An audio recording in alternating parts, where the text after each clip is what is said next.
Hey, my name's Shanshan. I sell art on shanshan.co. Today we're going to review Licorice PIzza.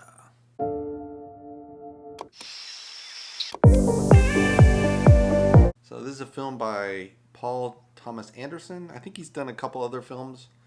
Time is 2 hours, 13 minutes. So a little long. I like an hour and a half, especially drama. I'm not sure why it's a half an hour extra long.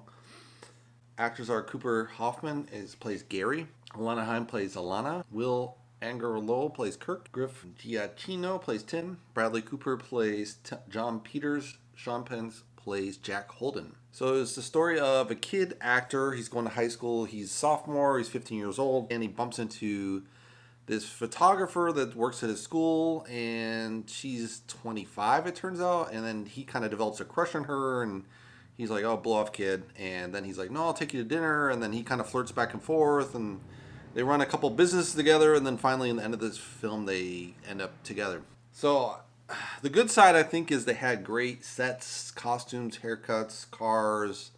Really did a really good job on the physical scenery to make it look like the 70s, the mid-70s. So that was very authentic and kind of almost cringe somehow. You see all the gaudy colors of the carpets and the couches and the clothes people wear. You're like, oh my God, this is what people wore. But it's really authentic, I think. There's this long, drawn-out story, and it kind of goes all over the place with the story. And you don't know why you have all the twists and turns. It doesn't necessarily... I mean, they kind of all go together, but you're like, do you all need all those different twists and turns? Could you have shortened the film? It just seemed like there was never high stakes for the characters, always low stakes. The only time there was high stakes is when they attacked this guy's Ferrari and they had to get away before the guy showed up. So that was a little bit of high stakes, but in general, there's just not that much high stakes in the film. There's a couple of like creepy scenes or something, but I don't know, you just never feel like the characters are in danger too much. So, you know, if the characters aren't high stakes, you don't really care as much. You don't get connected to the characters. Some of the best scenes, I think, were in the marketing with the Barbra Streisand scene and him seeing her tits. And I don't know, that was kind of two of the major scenes in the movie. There might have been 5 or 6 major scenes, but you're like, these are kind of the major scenes. You don't really want to show the major scenes in the movie. You have to sell it, but I got the feeling in the marketing it was like the best movie ever and this great film, da-da-da. And then you're just like, I go in there and I'm like, I already had like a bad feeling going in. Like I didn't really like the marketing and all, but there was really just nothing on that's good this week. So I was like, well, I'll try this movie. Maybe it's not as bad as I think it will be. It's worse than I thought it was. It's basically a lot of cringe, but not funny cringe. It's just cringe. You're like, eh. And you're like, sometimes it's funny, sometimes it's not. I think it's just the cringe doesn't work for me because all of the main characters are ugly. It's just, I mean, if you have 2 ugly people falling in love, you're like, ugh, it's kind of gross.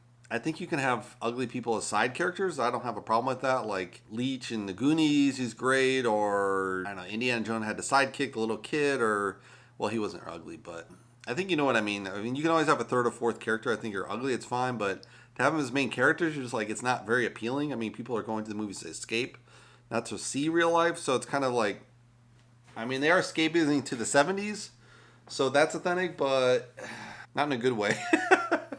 They just had random events in here that just didn't add to the story. Like the mayor's gay and it had no point to the rest of the story except to kind of solidify that you know you're in the 70s, the cringe part of the 70s before gay people were accepted. And this is in LA, right? They had another scene too, I think. This guy runs a Japanese sushi place and he always has like a Japanese wife or girlfriend. And he talks to her like kind of ching-chong. You're like, what the fuck? Like totally racist. I will help you, what you want. And then he talks normal to these guys and to his girlfriend. He's talking this like racist Japanese accent. And then she doesn't even speak Japanese. She doesn't even speak English. They only speak Japanese. You're like, and then he says, I don't even speak Japanese. Like, why would you date someone you don't even speak the language? It doesn't make any sense, you know? You might get a hookup, but to date them and you don't even speak the language doesn't make any sense at all. So that was kind of funny, but didn't work in a way. Also, it's just super cringe with him speaking like this, you know, making fun of the Japanese in front of his girlfriend. You're like, ooh, it's so cringe. But probably the humor was a little bit more like that in the 70s. So in a way that kind of makes sense with the 70s. I mean, I did like the story of Gary kind of being like this capitalist in LA. It's very common in LA. You have to really grind to survive there. People try all kind of crazy businesses. So Gary's, besides being an actor, he's also trying to run. He runs into waterbeds, and it's the latest new trend. So he's like, oh, I'm going to start a waterbed company. And he starts that, and he's really successful. Then the gas crisis comes, and that's a disaster. And then this local politician says, oh, I'm going to unwind the pinball machine. He's like, oh, open a pinball machine. And so he's really successful. He's just kind of, and that's very LA culture. So I think that captures really well the LA culture. I knew someone that was just like hustling being a pet walker. And you're like, pet walker? How do you make money on that? But in LA, I guess you can make enough money doing a pet walker. It's just so insane. Because there's so much money from Hollywood that doesn't hire anyone to do anything. So it's just kind of funny. The other really cringe part is that, like, would a 24-year-old girl fall for a 15-year-old boy? It's kind of really cringe. At the same time, it kind of hints at, the ugly side of Hollywood in the sense of, basically the pedo side of Hollywood in the sense like they have all these kid actors and then some of them get seduced by older actors and you're like, you're kind of hitting at that, it's like kind of gross. And then later, like the 24-year-old girl is hitting on this 50-year-old guy and you're just like, it's kind of gross as well. And you're like, it just like gets to the seedier side of Hollywood. It is the reality of what it is in Hollywood, but it's sometimes it's just really gross. They kind of make it look gross. So I don't know what they're trying to say there. Like, hey, we're Hollywood, we're pedos, but hey, we're going to do it anyway, but it's gross. We're having the Me Too movement. What do we do? I don't know what they're trying to say there. Just kind of really strange. I think they were trying to make it funny or something, but it just wasn't funny. It was just kind of cringe. Like, I didn't know any 24-year-old girl that would look at me when I was 15. I mean, I was good looking for 15, but a 24-year-old girl didn't even bother. It's like they would barely date someone that's 22 besides 15. I didn't know what the whole point of the movie was, to be honest. I mean, I guess they fall in love in the end, but it just kind of seems like all over the place the whole time.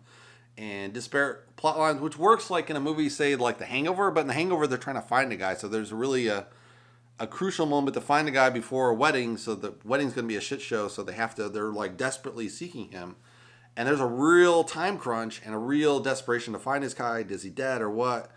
And all the misadventures they go through, but there's like a clear-cut deadline, right? So it's just like boom, and so all the silly slide stick weird adventures kind of come together because it's just part of the way to solve the weird mystery.